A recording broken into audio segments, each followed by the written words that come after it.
तो जैसा कि पिछले एपिसोड में हमने देखा था, देखने से पहले चैनल को लाइक करो, सब्सक्राइब करो और मज़े ही मज़े करो। अब आगे। तो वांगलिंग से बैटल करने के लिए इसके 6 ब्रदर आ चुके थे और शुरुआत में ये वांगलिंग को हल्का लेते। बट जैसे-जैसे उसके टेक्निक्स को देखते हैं, उन्हें समझ में आता है कि ये बंदा टेलीपोर्टेशन भी यूज़ कर सकता है और बहुत सारे गेस्ट भी बोलते हैं, यार ये बंदा। फिलहाल वांगलिंग, वो जो स्पिरिचुअल बीस्ट था, यानी कि वॉर गॉड कैरियट वाला, उसे एक्टिवेट कर चुका था और 6th ब्रदर की तरफ भेज देता है। अब चेंटाओ के भी आंखों में एक बैटल इंटेंट था। ये तुरंत ही एक हैंड बनाते हैं और एक पर्पल बॉल अचानक से इनके हाथों में आता है और इसे ये एक्सप्लोड करवा देते हैं। हालांकि अपने जगह पे खड़े थे तो स्पिरिचुअल बीस्ट उस शॉक वेव की वजह से 100 फीट तो पीछे चला ही जाता है। बट इनके भी कपड़े फट चुके थे और दोबारा से इनकी तरफ चार्ज करता है। इधर चेंटाओ इस बीस्ट को देखकर कहते हैं, यार ये तो बीस्ट सही है, मजा आएगा। चेंटाओ फिलहाल अपने ऊपर के कपड़े को फाड़ देते हैं ताकि इनकी बॉडी को देखा जा सके।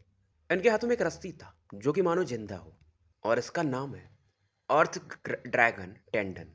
और बेसिकली इसे डेड डेमोनिक ड्रैगन के अंदर से निकाला गया था और फिलहाल इसे ये स्पिरिचुअल बीस्ट की तरफ बढ़ा देता है। वांगलिंग ये सब चीजें देख रहा था और फिलहाल ये जो वॉर गॉड कैरियट में बहुत सारे सील्स होते हैं ताकि बीस्ट इसके कंट्रोल में रहे, तो 5वें सील को भी ये रिलीज कर देता है और जायंट स्पिरिट बीस्ट को मानो एक पावर मिलता है और इसकी आंखों में एक अलग ही फियर्स और जन्म लेने लगती है।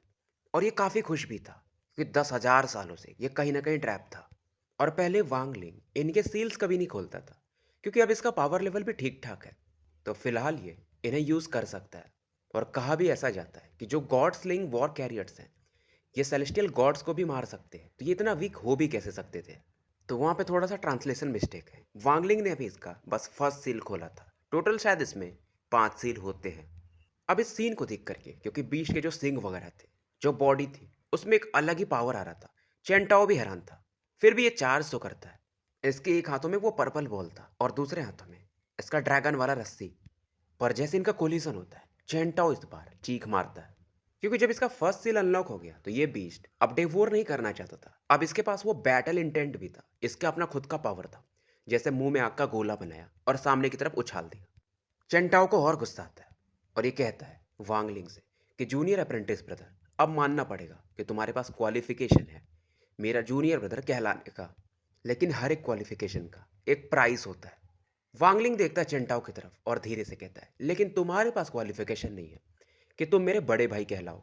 अब चेंटाओ कहता है, इस बीस्ट से फाइट करके मतलब नहीं है, अगर मैं तुम्हें कैप्चर कर लेता हूँ तो ये बीस्ट क्या ही करेगा। और अब चेंटाओ, क्योंकि इसका स्पीड काफ़ी ज़्यादा तेज था, तो वांगलिंग की तरफ बढ़ता है। वांगलिंग अब अपना पिंकी फिंगर आगे बढ़ाता है। यह सेटुनान का थर्ड स्किल था। इसे सिखाते समय सेटुनान भी थोड़ा सा हिचक रहे थे और उन्होंने बहुत सीरियसली कहा था कि जब तुम सोल ट्रांसफॉर्मेशन के लेट फेज में पहुंच जाना तभी इसे यूज़ करना, क्योंकि अगर उससे पहले यूज़ करोगे, खास करके इनिशियल लेवल में, तो बैकलैश तुम्हारे ऊपर आएगा। अब वांगलिंग इसे फुल पावर पे यूज़ नहीं करना चाहता था ताकि ठीक ठाक लेवल पे यूज़ करे तो इसे बैकलैश भी नहीं आएगा। अब जब वांगलिंग इसे यूज़ करता है तो मानो इसके बॉडी में बिल्कुल भी स्पिरिचुअल एनर्जी बसता ही नहीं है, मानो इसका ऑरा गायब हो रहा हो। ऑल सीर भी इस समय सीरियस हो जाते हैं और वो स्वॉर्ड सेंट लिंक टियान हो जो कि इस बैटल को देख रहे थे, वांगलिंग की तरफ देखते हैं और एक मिस्टीरियस स्माइल देकर कहते हैं कि ये बंदा बुरा नहीं है। अब यहाँ पर एक रेड ओल्ड मैन भी आए हुए थे जिनके पीछे में एक रेड कलर का गॉड भी था।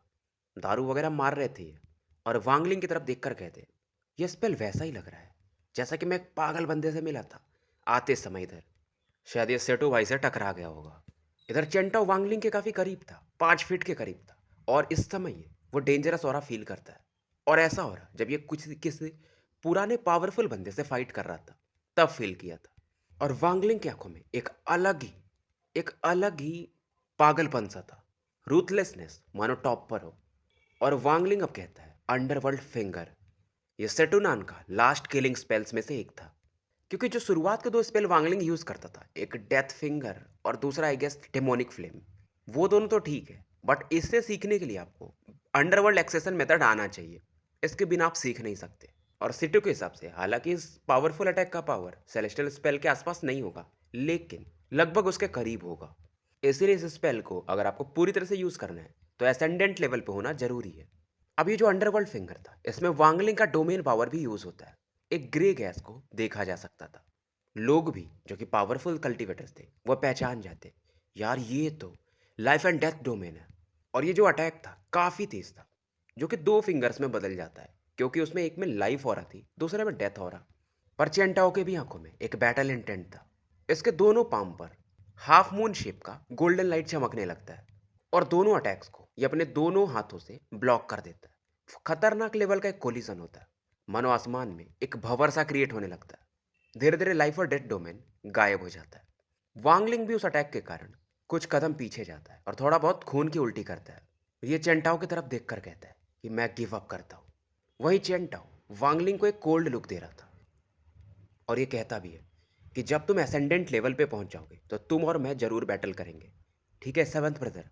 क्योंकि चेंटाओ भी हैरान था वांगलिंग के अटैक्स को देख करके, क्योंकि फिलहाल इसका पावर लेवल असेंडेंट लेवल के मिड फेज में था। अगर नहीं होता तो ये इंजर्ड तो हो जाता। इधर ऑल सीर भी काफ़ी खुश थे कि तुम दोनों पर्पल डिवीजन के डिसाइपल्स हो और मेरे डिसाइपल्स हो, तो कोई किसी के खिलाफ कोई बैर भाव नहीं रखेगा। और आज से तुम चेंटाओ पर्पल डिवीजन के ट्रू डिसाइपल हो। अब एक पर्पल क्रिस्टल जो था वो ये चेंटाओ की तरफ उछाल देते हैं, जैसा कि इन्होंने येलो क्रिस्टल येलो डिवीजन वाले ट्रू डिसाइपल को दिया था। और ऑलसिर कहते भी हैं कि तुम इसके पहले भी ट्रू डिसाइपल रह चुके हो, तो बाकी चीज़ें तो तुम्हें बताना नहीं है। अब ऑलसिर सभी से कहते हैं कि आप मेरा बर्थडे जो सेलिब्रेशन है वो ख़त्म लगभग हो चुका है, और अगर किसी को कुछ काम नहीं है तो आज यहाँ पर आराम कर सकता है। बाकी चीज़ों के बारे में हम कल देखेंगे। वहीं इस दौरान स्वॉर्ड सेंट लिंगटियान हो ऑलसिर के करीब जाता है और कहता है कि जैसा कि हमारा डील हुआ था, 3 महीने के बाद तुम कुछ लोगों को लेकर ईस्ट डेमन स्पिरिट सी पे भेजोगे। ऑलसीर सीरियस हो जाते हैं और मान जाते हैं और वांगलिंग से कहते हैं कि चलो एंसेस्ट्रल स्पिरिट की पूजा करते हैं। उसके बाद मैं तुम्हें एक फॉरबिडन स्पेल सिखाऊंगा और एक लाइफ सेविंग ट्रेजर दूंगा, तो तुम्हें भी मेरे अंडर में रियल डिसाइपल माना जा सकता है। वांगलिंग की आंखों में चमक था और ये मान जाता है, खास करके फॉरबिडन स्पेल का नाम सुनकर। बेसिकली जो फॉरबिडन स्पेल्स होते हैं वो सेलेस्टियल स्पेल का एक तरह से कॉपी माना जाता है। तो फिलहाल ऑल सीर वांगलिंग को लेकर यहाँ से निकल जाते हैं और जो मेन सेट का एरिया था ये वहाँ पर पहुँच चुके थे। वांगलिंग देखता है इस जगह को, दिखने में ये काफ़ी सुंदर था। बर्फ़ भी ऐसे थे जो कि मानो पिघले ना कभी। और वांगलिंग फिलहाल 7 कलर्ड क्लाउड पे बैठा हुआ था। और फिलहाल ऑल सीर इससे पूछते हैं कि इस जगह के बारे में तुम्हारा क्या ख्याल है। वांगलिंग कहता है ये जो जगह है जहाँ पर पावरफुल कोल्ड हो रहा है और जिसको भी इन एनर्जी को कल्टीवेट करना है वो यहाँ पर आ सकता है। ऑलसिर स्माइल करते हैं कि बस इतना। वांगलिंग में एकदम प्यार से कहता है कि डिसाइपल भी उतना ज्ञानी नहीं है कि बाकी चीज़ों को समझ पाए। ऑलसिर अब बताते हैं कि देखो, कौन सा डिसाइपल को कौन सा फॉरबिडन स्पेल देना है मैं वो डिसाइड कर लेता हूँ, लेकिन अगर तुम ये जो पहाड़ है 2-3 इसके पीछे का रहस्य समझ पाए तो मैं रूल्स तोड़ दूंगा और तुम्हें जो स्पेल सीखना है वो मैं तुम्हें सिखा दूंगा। मतलब तुम चूज कर सकते हो। अब वांगलिंग भी कहता है क्योंकि अब आप आज्ञा दे रहे हो तो मैं जरूर एक बार ट्राई करूंगा। अब वांगलिंग जो सबसे पहला माउंटेन था ब्लैक माउंटेन उसकी तरफ देखता है, लेफ्ट साइड वाले, कि वहाँ पर जो बर्फ़ भी है वो भी काला हो जा रहा है, लेकिन वो ठंडा नहीं है बर्फ़। ये सब चीज़ें बता रहा था और ऑलसिर सुनते हैं कि हाँ आगे बोलो। अब वांगलिंग राइट माउंटेन की तरफ देखता है कि मैं इसमें से एक लाइफ डिटेक्ट कर सकता हूँ, मानो हर चीज़ वहाँ पर जो है उसके अंदर लाइफ हो, इवन पहाड़ भी जिंदा हो। ऑलसिर स्माइल करते हैं कि बस इतना, तो तुम्हें फॉरबिडन स्पेल नहीं मिलेगा, मतलब चूज करने को। वांगलिंग स्माइल करता है और कहता है ये दोनों माउंटेन्स फेक है। ऑल सीर भी हैरान थे कि यार इस बंदे का मेंटल स्ट्रेंथ अलग लेवल पे है। मतलब मेरे स्पेल्स, क्योंकि इन्होंने वो जो यहाँ पर 3 माउंटेन थे, बीच वाला वाइट माउंटेन था, बगल में एक ब्लैक था और दूसरा वाला जो लाइफ माउंटेन या जो भी बोल लो, इन्होंने स्पेल से क्रिएट किए थे। और ये समझ गया सोल ट्रांसफॉर्मेशन के मिड फेज में होते हुए। और वांगलिंग को ये इसलिए पता चला था क्योंकि एंशियंट गॉड टूसी की मेमोरीज में इसने ये चीज़ देखा था। और उस मेमोरी में ऐसा था कि टूसी एक त्रिशूल के जैसा आइटम रिफाइन कर रहे थे जो कि आखिरी आइटम भी था। और बेसिकली वो जो ट्राइडेंट था उसमें उन्होंने माउंटेन सोल को यूज़ किया था। इस ट्रेजर को वो वहीं पे छोड़ दिए थे और कहीं ट्रेनिंग पे चले गए थे, ताकि जब इनका ट्रेनिंग पूरा हो जाएगा तब तक ये ट्रेजर को लेके भी आ जाएंगे और ट्रेजर भी टॉप क्वालिटी का बन चुका होगा। और उस ट्राइडेंट ने यानी त्रिशूल ने 3 माउंटेन्स बनाए थे जो कि यहाँ पर जो माउंटेन्स थे उसी के जैसे थे। अब ऑलसीर कहते हैं कि मैं ऊपर वाली पहाड़ी पे तुम्हारा वेट करूंगा, तुम टेलीपोर्टेशन यूज़ नहीं कर सकते हो। अब कितना फास्ट आओगे वो तुम्हारे ऊपर डिपेंड करता है। ऊपर की जो 100 सीढ़ियाँ हैं उन्हें शैटर्ड लैंड ऑफ सेलेस्टियल्स कहा जाता है। और ऑलसीर इसके बाद गायब हो जाते हैं। अब ये जो सफ़ेद बर्फ वाला पहाड़ था उस पर तो अलग ही बर्फ जमे हुए थे और वांगलिंग को उसी पे चढ़ना था। पर वांगलिंग चढ़ता नहीं है, ये ऊपर जाकर के थोड़ा सा कल्टीवेशन शुरू कर देता है। थोड़ी देर कल्टीवेशन के बाद अब ये एक एक कदम बढ़ाता है। ठंडी हवा का झोंका चल रहा था और वांगलिंग के बॉडी में मानो कोल्ड हो रहा और ज़्यादा बढ़ रही हो। और वांगलिंग चल जो रहा था पहाड़ पे बेसिकली 3 इंच ऊपर चल रहा था हवा में। समय बीतता है क्योंकि वांगलिंग का एक तरह से ये टेस्ट था, तो ये भी आराम से था। कोल्ड ओरा और ज़्यादा बढ़ते जाती है और पहाड़ी के जो सबसे टॉप लेवल थे, यानी वो 100 सीढ़ियाँ, ये वहाँ पर अब पहुँच चुका था। अब यहाँ पर जब ये साँस लेता है, तो जो हवा बाहर निकलता है, वो भी बर्फ़ में जम जा रहा था। और जो 100 सीढ़ियों चढ़ने के बाद था, एक टावर था, जो कि बर्फ़ में ढका हुआ था।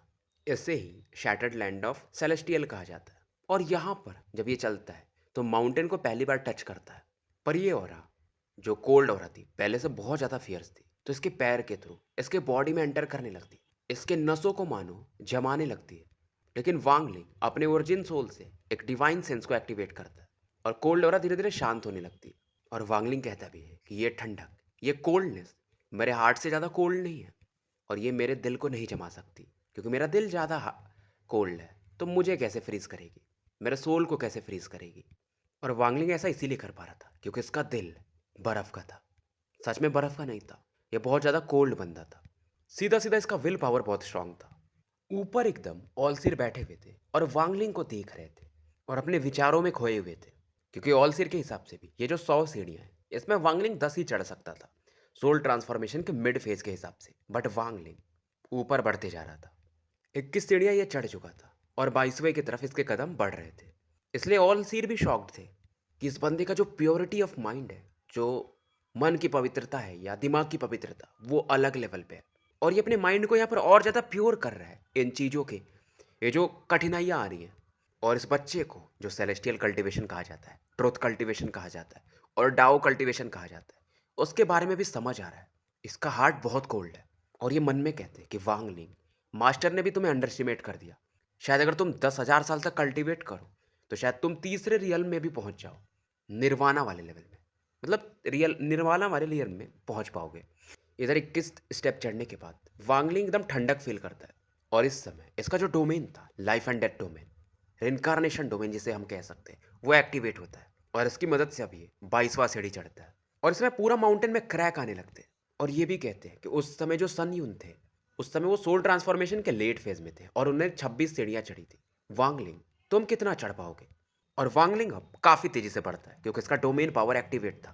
पहला कदम जब ये लेता है, तो इसकी आंखें मानो बर्फ़ के समान हो। दूसरे स्टेप में पूरा बॉडी बर्फ़ के समान हो। तीसरे स्टेप में इसके पीछे जो इसका life and death scroll activate हुआ था, यानी डोमेन, वो भी सिकुड़ने लगता है और इसके सर के ऊपर चला आता है। चौथे स्टेप में इसका पूरा शरीर, पूरा हार्ट भी अब कोल्ड ऑरा से भरने लगता है।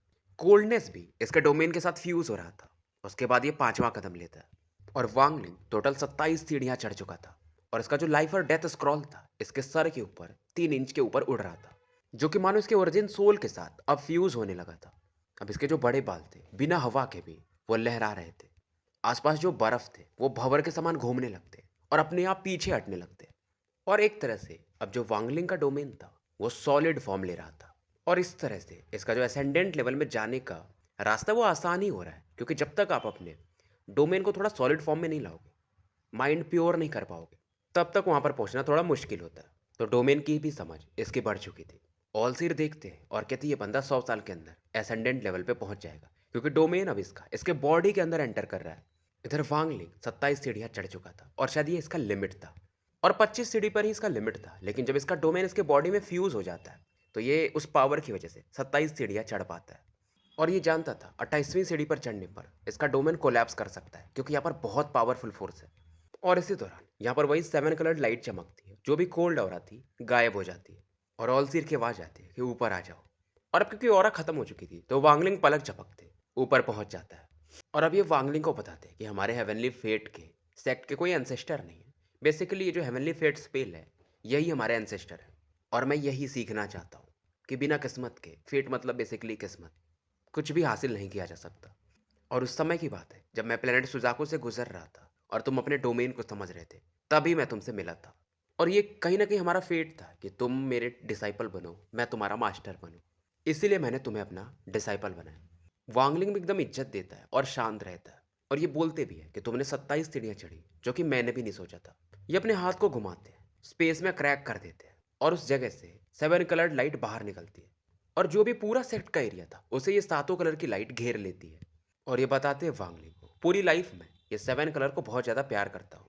और अगर तुम यहाँ पर ये जो 3 माउंटेन्स हैं, जिसमें एक ब्लैक हो रहा है और वाइट हो रहा है, उन्हें जोड़ दो तो टोटल 9 कलर्स हैं, जो कि इस दुनिया की खूबसूरती को भी बढ़ाते हैं। और इस दौरान ये वांगलिंग से कहते हैं नील करो, मतलब झुक जाओ।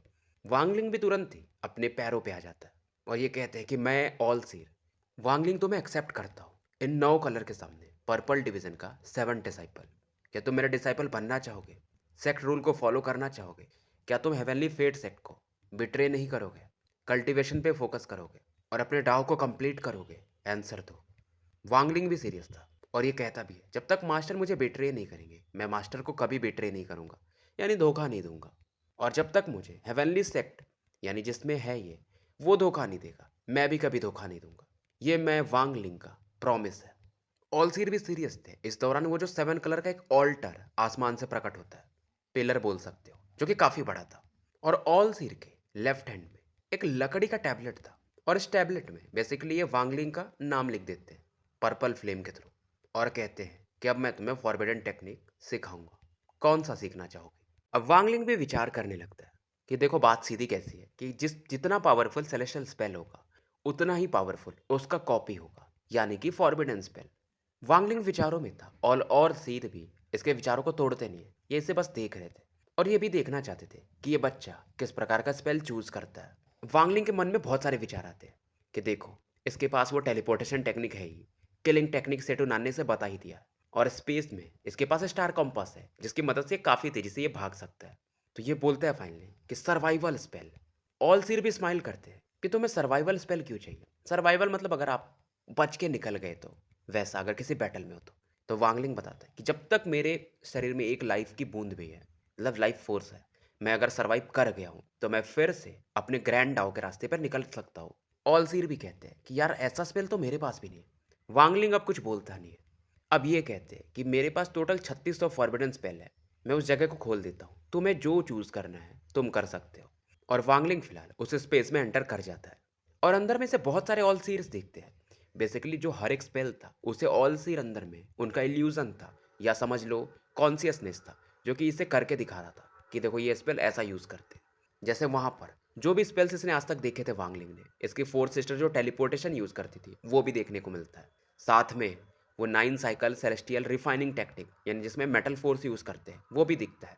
फिर इसके सेकंड ब्रदर जिसे फिलहाल ये मार चुका है या उनके सोल को एटलीस्ट सील कर चुका है, उनका वो immortal body, immortal demon body, वो भी देखने को मिलता है। और वांगलिंग फिलहाल हर एक स्पेल को चेक कर रहा था। अब यहाँ पर इसे एक ऐसा स्पेल देखने को मिलता है जहाँ पर 9 कलर्स दिखते हैं पर उसमें ग्रे कलर भी था। और यहाँ पर इसे यंगर ऑलसीर देखने को मिलते जो कि काफी यंग थे। वांगलिंग अपने डिवाइन सेंस से आसपास के एरिया को चेक करता है और ये जो ग्रे रोब वाले ऑलसीर थे, जब वांगलिंग ने इन पर अटैक किया था तो वो गायब हो गए थे। फिर कुछ दिनों बाद इसे ये फिर से दिखाई देते हैं कल्टीवेशन करते हुए। अब इस बार वांगलिंग अपने सेलेस्टियल स्वॉर्ड और हाफ मून ब्लेड से अटैक करता है क्योंकि वांगलिंग को लगता था कि ये बस एक इल्यूजन ही है। पर इस दौरान ये जो ग्रे रोब वाले ऑल सीर थे उनके अंदर से भी एक किलिंग इंटेंट निकलता है और यहाँ पर जो भी ऑल सीर्स स्पेल्स को प्रैक्टिस करते हुए दिखाए जाते हैं सब एक बार को रुक जाते हैं। और ये जो दुनिया था जहाँ पर वांगलिंग अलग अलग स्पेल्स को देख रहा था, यहाँ पर जो बाकी ऑल सीर्स थे वो आते हैं और टेक्निक यूज करते हैं सीलिंग। और ये जो ग्रे ऑल सीर्स थे इन्हें सील करने लगते हैं। ग्रे ऑल सीर्स इस दौरान अपने पावर को रिलीज करते हैं और ये जो 5000 किलोमीटर के रेंज में जितने भी ऑल सीर्स थे इन्हें पीछे हटना पड़ता है। और जो बचते हैं ऑल सीर्स, मतलब जो पीछे नहीं हटते, वो वही ऑल सीर्स थे जिनका फॉरबिडन स्पेल ज़्यादा पावरफुल था। अगर किसी को कन्फ्यूज़न हो रहा हो तो मैं बता दूं कि बेसिकली ये सब कल्टीवेशन टेक्निक्स हैं, यानी फॉरबिडन टेक्निक्स हैं और एक एक ऑल सीर के फॉर्म में है। वांगलिंग को एक चीज़ तो समझ में आ चुका था, ये जो ग्रे कलर वाले ऑल सीर है इनका किलिंग इंटेंट वांगलिंग से भी ज़्यादा है। अब यहाँ पर जो भी ऑल सीर्स आए हुए थे लगभग 3600 थे, सभी के डिवाइन सेंस को यानी सभी को वांगलिंग फेल कर लेता है सिवाय एक के, और ये शायद ये ग्रे रोब्ड ऑल सीर थे। इस दौरान ग्रे रोब्ड ऑल सील जो कि हमेशा इनकी आंखें बंद रहती थी इस बार पहली बार खोलते हैं। वांगलिंग की तरफ ये देखते हैं तो मानो वांगलिंग को ऐसा लगता है ये कहीं खो गया हो। धीरे धीरे ये फिर से जागता है पर ये जो ग्रे रोब्ड ऑल सीर्स थे ये यहाँ से गायब हो चुके थे। वांगलिंग और ज़्यादा हैरान हो जाता है कि भाई ये क्या मिस्ट्री है। ये इन्हें दोबारा से ढूंढने लगता है अपना डिवाइन सेंस से। समय बीतता है और वांगलिंग फिर से ऑल सीर से मिलता है ये ग्रे रोब्ड वाले, और हर बार ये इन पर अटैक करता है पर कोई फर्क ही नहीं पड़ता था। और ये बार बार भूरे कपड़ों वाले ऑल सीर गायब हो जाते थे। फिर ये छठवें बार इनसे मिलता है। बेसिकली छठवें बार ये इनसे नहीं मिलता है बल्कि ग्रे रोब्ड ऑल सीर इससे मिलते हैं। इस दौरान तो वांगलिंग गिव अप कर ही चुका था, ये कोई और स्पेल ट्राई करने वाला था बट फिर ये मिल जाते हैं और फाइनली ये बोलते हैं क्या तुम ऑल सीर के डिसाइपल हो। बाकी जो ऑल सीर्स थे फिर से वो रुक जाते हैं और पीछे हटने लगते हैं। अब वांगलिंग हाँ में सर हिलाता है। अब ये ग्रे रोब्ड ऑल सीर कहते हैं कि तुम यहाँ पर क्यों हो। वांगलिंग बताता है क्योंकि मैं एक फॉरबिडन स्पेल पिक करने हूँ। अब ये बोलते हैं कि ऑल सीर ने यहाँ पर किसी को भेज दिया। बहुत रेयर बात है ये, शायद उन्होंने मेरे लिए भेजा है। वांगलिंग अब बोलता है कि आप कौन है। ग्रे रोब्ड ऑल सीर बताते नहीं है, बस वांगलिंग से कहते हैं कि अपने डोमेन को रिलीज करो। वांगलिंग शांत हो जाता है और अपने लाइफ और डेथ डोमेन को एक्टिवेट करता है। और अब ऑलसीर बोलते हैं अटैक करो। अब वांगलिंग लाइफ और डेथ स्क्रॉल इसका प्रकट हो चुका था, इसे ये खोलता है और यूज करता है लाइफ एंड डेथ रिनकारनेशन। अब वो ब्लैक गैस इनको घेरने लगती है। ब्लैक और वाइट गैस मिलकर के ग्रे गैस बनाती है और इन पर अटैक करने लगती है। और ये जो ग्रे ऑल सीर भी थे, क्योंकि इनके आसपास ग्रेइस ऑरा ही थी, तो ये वांगलिंग पर अटैक करते हैं और वांगलिंग का जो लाइफ और डेथ स्क्रॉल का ऑरा था वो गायब हो जाता है। अब फाइनली ये ऑल सीर बोलते हैं ग्रे रोब्ड वाले कि शायद तुम्हें ऑल सीर ने यहाँ पर इसलिए भेजा क्योंकि तुम ताकि मेरे सेलेस्टियल स्लॉटर आर्ट को हासिल कर पाओ। वो देखना चाहते थे क्या ये तुम्हारे किस्मत में है कि तुम इसे सीख पाओगे। और ये बताते हैं कि ये बेसिकली एक सेलेस्टियल स्पेल से ही कॉपी किया गया है, पर उस सेलेस्टियल स्पेल का क्या लेवल था ये किसी को नहीं पता। और ये चीज़ तुम्हारे लाइफ और डेथ डोमेन के लिए अच्छा मैच है। तुम मेरे सेलेस्टियल स्लॉटर आर्ट को सीख सकते हो, लेकिन तुम्हें मुझे एक प्रॉमिस करना पड़ेगा। वांगलिंग भी बोलता है बताइए। ये बोलते हैं कि जब तुम इस अटैक को यूज़ करना, टेक्निक को, तो जिस पे भी यूज़ करोगे वो जिंदा नहीं बचना चाहिए। अगर तुम ये प्रॉमिस करते हो तो मैं तुम्हें सिखा दूंगा। वांगलिंग स्माइल करता है और कहता है मैं नहीं सीखूंगा, और यहाँ से ये निकलने लगता है। अब ये जो ग्रे रोब डॉल सीर थे, इनके बॉडी से ग्रे गैस निकलता है, एक तलवार का शेप लेता है और ये वांगलिंग पर अटैक कर देते हैं। वांगलिंग पलटता है, इसकी नजरें ऑल सीर की तरफ देखती है, पर ये जो अटैक था वांगलिंग को हिट नहीं करता है। बाकी दूसरे जो एक ऑल सीर यहाँ पर प्रैक्टिस कर रहे थे उन्हें हिट करता है और वो गायब हो जाते हैं धुआं के रूप में। और जैसे वो गायब होते हैं एक सील बनता है और ग्रे रोब्ड ऑल सीर के पास आ जाता है और ये वांगलिंग को दिखाकर कहते हैं कि देखो ये सील है सेलेस्टियल स्लॉटर आर्ट को यूज करने का, क्योंकि उसका लाइफ फोर्स अब मेरे पास आ चुका है। तो जितने लोगों को तुम मारोगे उतने पास तुम्हारे पास ये सील्स आएंगे, तो तुम्हारा डिफेंस बहुत स्ट्रांग हो जाएगा। जैसे मेरे आसपास लाखों के मात्रा में सील्स है, अगर टियानियन प्लेनेट एक्सप्लोड भी कर जाए तो भी मुझे कुछ नहीं होगा। लेकिन अब तुम इसे सीखना नहीं चाहते हो तो कोई बात नहीं। वांगलिंग भी कहता है कि मुझे ये क्यों सीखना चाहिए। अब ऑलसीर बताते हैं ये ग्रे रोब्ड वाले कि तुम छठवें बंदे हो जिसे ऑलसीर ने यहाँ पर भेजा है, और मुझे सातवां नंबर पसंद नहीं है। लेकिन अब तुम सीखना नहीं चाहते हो तो कोई बात नहीं। अब वांगलिंग इनसे कहता है कि आपका मेरे मास्टर के साथ क्या रिलेशन है।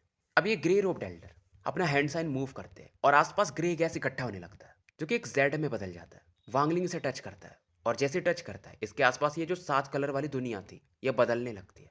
पलक झपकते वांगलिंग फिर से टावर के पास आ चुका था और इसके बगल में ऑल सीर खड़े थे और कहते हैं सेलेस्टियल स्लॉटर आर्ट, बहुत अच्छी बात है। वांगलिंग हैरान था कि यार उन्होंने मुझे क्यों दे दिया। ऑल सीर भी इसे समझाते हैं कि ज़्यादा मत सोचो, वो मेरा सेकेंड ओरिजिन सोल है। मैंने कल्टीवेट कब किया था, जब मैं काफ़ी यंग था, पर उस समय में यिन और यांग स्टेज पे था। मुझे उसे स्प्लिट करना पड़ा, यानी अपने शरीर से अलग। और तुम्हें वैसे भी सर्वाइवल चाहिए ना, तो स्लॉटर आर्ट उस चीज़ में महारत है, उसको हासिल है। वांगलिंग हर चीज़ का विश्वास नहीं करता है, लेकिन फिलहाल ये मान जाता है। तो स्टोरी यहीं समाप्त करते हैं और मिलते हैं फिर कल एक नए वीडियो के साथ।